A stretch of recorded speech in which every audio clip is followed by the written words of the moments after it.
너무 내용이 너무 좀 뭐라 해야 되나 무겁고 어렵고 그 약도 보면은 마약류는 진짜 거기다가 마약류 이렇게 들어가 있거든.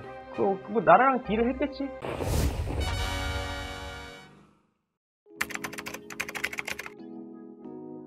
그러니까 우리가 흔히 뭐 영화나 이런 데서 이렇게 나오는 뭐 코케인, 뭐 헤로인, 뭐 몰핀은 이제 의약품으로 사용이 되긴 하니까 이제 그런 것들은 이게 어떤 치료용으로 나와 있는 의약품이 아니라 불법으로 유통되는 그런 마약류의 종류고, 물론 우리가 들어보지도 못한 신종 마약류가 굉장히 많이 또 있잖아. 이제 그런 것들은 말 그대로 이제 합법적인 게 아니라 화학적으로 뭐 만들어냈거나 그런 것들을 얘기하는 거고, 우리가 이제 마약류 중에서도 진통제나 수면제나 이런 것들 이제 치료 목적으로 쓸 수 있는 것들은 전문 의약품 안에, 그러니까 처방이 나오는 약들은 다 전문 의약품이고, 전문이라는 뜻은 이제 의사의 처방이 있어야지만 구매를 할 수 있다는 뜻이고, 그 얘기는 이제 진료를 받고 증상을 완화시키거나 병을 치료하기 위해서 쓰는 목적인 것이 그게 전문 의약품이고, 그냥 할 수 있는 거는 이제 뭐 일반 의약품이라고 얘기하는 거고, 전문 의약품 안에 이제 마약류라는 범주가 있고, 그 마약류 안에는 우리가 흔히 얘기하는 진짜 마약류, 진통제로 막 쓰고 요즘 문제시되고 있는 그런 마약류가 있고, 그리고 이제 향정신성 의약품이라는 범주 안에 수면제가 들어가는 거지. 그러니까 지금 수면제는 향정신성 의약품 안에 들어가고, 그 향정신성 의약품은 조금 더 높은 카테고리로 이제 마약류에 속하기 때문에 어쨌든 둘 다 수면제든 뭐 진통제든 이런 게 다 마약류의 범주에 속하는 카테고리라고 볼 수가 있는 거죠.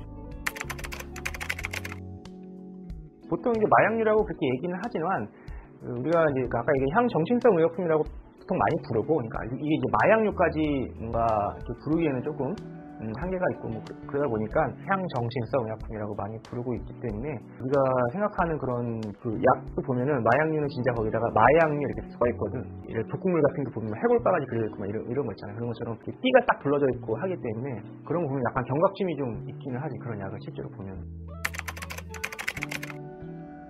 수면제를 마약류에 속하기는 하지만 마약이라고 얘기하지 않는 이유 중에 하나인데, 그러니까 그 마약이냐 아니냐를 결정하는 여러 가지 뭐 요인들이 있겠지만, 그 중에 중독성이 있느냐 없느냐가 사실 제일 중요한 요인인 것 같고, 진통제로 많이 쓰이는 그런 마약류는 말 그대로 중독성이 있기 때문에 이걸 끊기 위해서는 굉장히 어려운 그런 상황이어서 이제 아주 제한적으로만 쓰는 거고, 근데 이제 수면제 같은 경우는 중독적이지는 않고, 약을 계속 먹다 보면 약의 도움을 계속 받아야만 그런 상황이 생기는 거랑 약간 습관적이 되는 거지. 니코틴 중독이라고 얘기하잖아. 니코틴 습관적이라고 얘기 안 하잖아. 그만큼 사실 담배도 굉장히 중독성이 굉장히 강한, 마약류보다 더 어떻게 보면 더 강한 그런 것들은 이제 중독이라고 얘기하는 건데, 수면제는 그런 정도까지 아니고 습관적이 되니까, 그리고 그 습관이 되면은 그걸 끊기가 어려우니까, 그리고 먹다 보면 계속 양이 늘어나게 되고 하다 보니까 끊기가 쉽지 않다. 그래서 이제 중독이 됐다 이렇게 생각을 하지만, 이게 중독은 아니고 습관화되는 거지. 좀 차이가 좀 있지.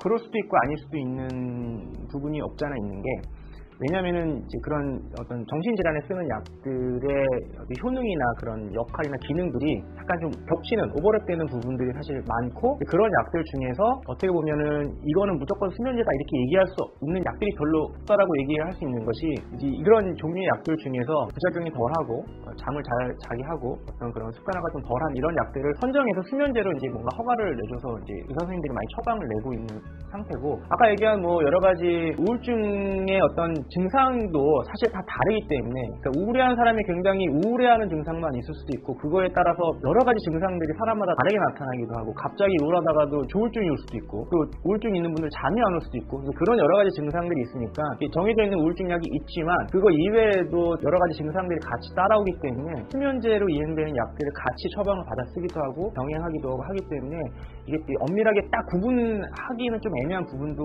그런 약들도 있지만 그렇지 않은 약들도 있다는 거지. 그래서 실제로 우울증 약을 먹는 분들은 수면제도 많이 먹고 있고, 그런 증상들이 약간 다 연관이 되어 있다 보니까 같이 먹는 경우들도 많고, 또 비슷한 효과를 내는 경우들도 있죠. 그리고 우울증 약들 중에, 관련된 약들 중에 잠을 잘 오게 또 수면 효과에 도움이 되는 용도로 또 쓰는 약들도 있고, 그래서 굉장히 좀 복잡한데, 이렇게 딱딱딱딱 정해져 있다기보다는 두리뭉실한 그런 경우도 있고, 그래서 선생님들도 사람의 상태를 보고 약의 조절을 그때그때 좀 하시는 편이기도 한 것 같고.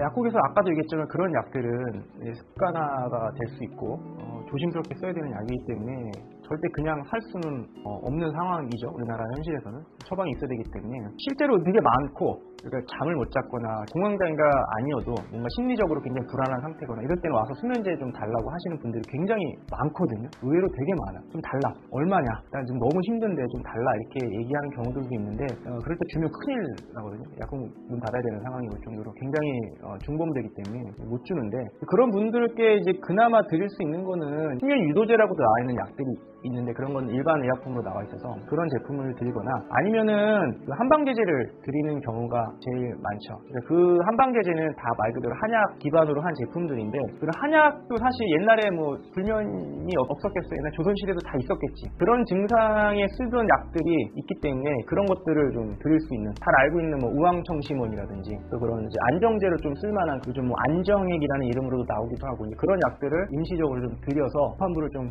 끄고, 또 그런 분들은 뭐든지 일단 먹어야 좀 안심이 되면서 위안이 되는 그런 심리적인 것도 좀 필요하기 때문에, 일단 뭐 아유 없어요 안 돼요 뭐 이렇게 얘기하는 것보다는 그런 걸 좀 드려서 이 사람을 좀 안정시킨 다음에 그리고 병원에 가셔서 진료를 받게끔 잘 말씀드리는 게 사실 약국에서는 최선이라고 생각을 하죠. 괜히 줬다가 큰일 나니까. 마음에 드는 여자가 와가지고 막 그런 경우 실제로 있었어. 옛날에 실제로 이제 주변에 단골인데 맨날 보는 사람이야. 약간 유흥업종이 일을 하시는 분이었는데 남자 약사가 맨날 오고 친하고 또 이쁘고 하니까 줬던 거지, 수면제를 조금. 근데 그게 문제가 돼가지고 엄청 큰 일이 있었던 사건도 예전에 내가 알고 있거든요. 실제로 그런 일이 많이 있어서 약간 약국에서는 그 정도 선에서는 해줄 수 있지만 그 이상은 해줄 수 없죠.